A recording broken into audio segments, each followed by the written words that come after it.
আমাদের জীবন, আমাদের হায়াত বরফের চাকার মতো। বুজুর্গরা বলছে বরফের চাকা,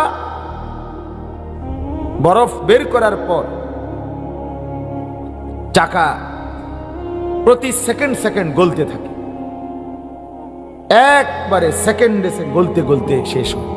আমাদের হায়াত সৃষ্টির পর থেকে, আল্লাহ মায়ের পেট থেকে বের করার পর থেকেই গলতে শুরু করছে।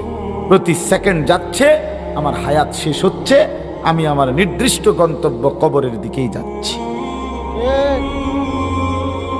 বুঝা দরকার।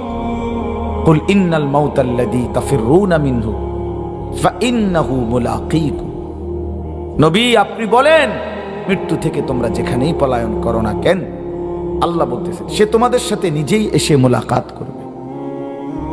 আল্লাহ বলছে বান্দা, মৃত্যু তোমার সাথে নিজেই মোলাকাত করবে।